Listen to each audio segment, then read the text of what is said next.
चालू. नमस्कार शेतकरी बंधूंनो. नमस्कार. यावर्षी आपण अमेरिका, इस्रायल आणि इराण या युद्ध चालू असल्यामुळं आपल्याला यंदा खताची जरा अडचण होणार आहे. म्हणजे जेवढे आपल्या मुबलक प्रमाणात रासायनिक खतं पाहिजे तेवढे मिळायची शक्यता कमी आहे. म्हणून यावर्षी आपण काय करतोय की सेंद्रिय पद्धतीने खत तयार कसं करायचा, की जो आता आपल्याला माहिती आहे की आपण जास्तीत जास्त भात शेतीला युरिया वापरतो. आणि युरियामध्ये काय होतं की जरी 46% नायट्रोजन असेल तरी पण जो प्रत्यक्ष आपल्याला जमिनीत पिकांना जो नायट्रोजन मिळतो ते नत्राची मात्रा एकदम 10% असते. उरलेलं नत्र हे ते तुमच्या हवेत उडून जाते किंवा पाण्यावर निघून जाते. मग यावर्षी आपल्याला खताची तुटवडा भासायची शक्यता असल्या कारणाने आपण आपल्या घरीच जैविक खत कसं बनवू शकतो.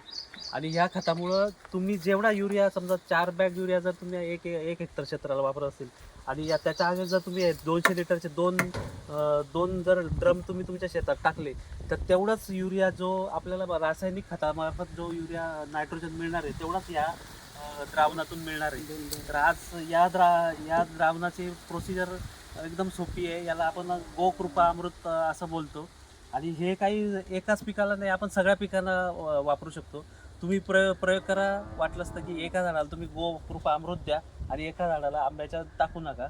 जर तुम्हाला त्या दोघांमध्ये डिफरन्स दिसला तर तुम्ही त्या मानणार आहेत किंवा याचा उपयोग चांगला आहे. परंतु आजपर्यंतचे जे काही प्रयोग झाले या गोकृपा अमृतचे त्याच्यामध्ये एकदम चांगल्या प्रकारचे इफेक्ट सगळ्या शेतकऱ्यांना आढळले आहेत. म्हणजे इवन त्यांनी कलिंगडात वापर केला आहे, ढोबळी मिरचीत केला आहे, आंब्यात केलेला आहे, भातात केलेला आहे, ज्वारी, बाजरी, मूग, हरभरा सगळ्यामध्ये त्याचे प्रयोग चांगले झालेले आहेत. आता याचं वैशिष्ट्य काय आहे की याच्यामध्ये 30 प्रकारचे जीवाणू आहेत.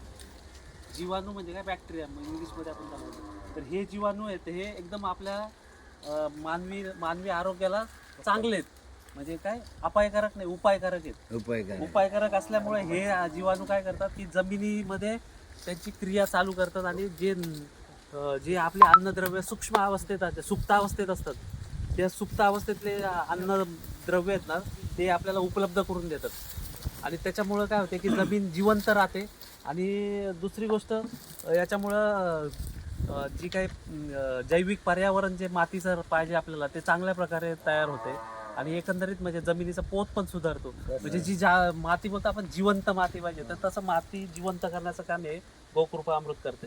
आता याला काय जास्त काही मोठं याला लागणार नाहीये तुम्हाला काय इन्ग्रेडियंट्स, म्हणजे ज्याला बोलतो आपण काय करायला लागतं तर याच्यासाठी फक्त आपल्याला 200 लिटर पाणी, 2 लिटर ताक देशी गाईचा आणि 2 लिटर काळा गूळ किंवा देशी गूळ आणि हे 1 लिटर गोकृपा अमृतचं कल्चर आहे जे आता आपण आपल्या तालुक्यात सगळी गावांमध्ये आपण बनवतोय.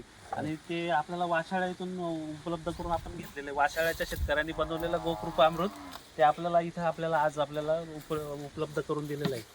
तर हे कसं बनवायचं तर याची प्रोसिजर आपले उपकृषी अधिकारी योगेश सोळंके साहेब सांगतील आपल्याला.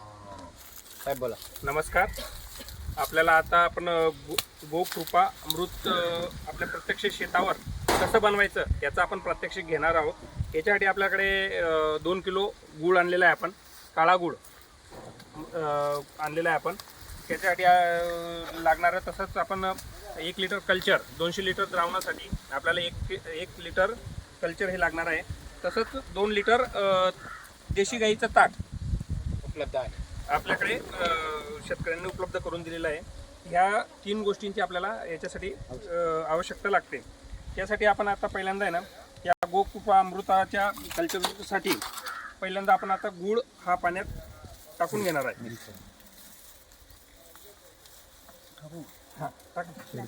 किती किलो आहे? 2 किलो का? 2 किलो 2 किलो.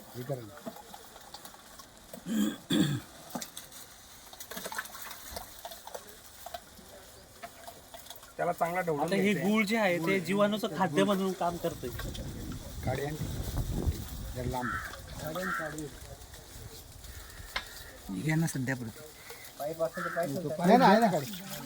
पाईप असेल तर बघ रे बारीक.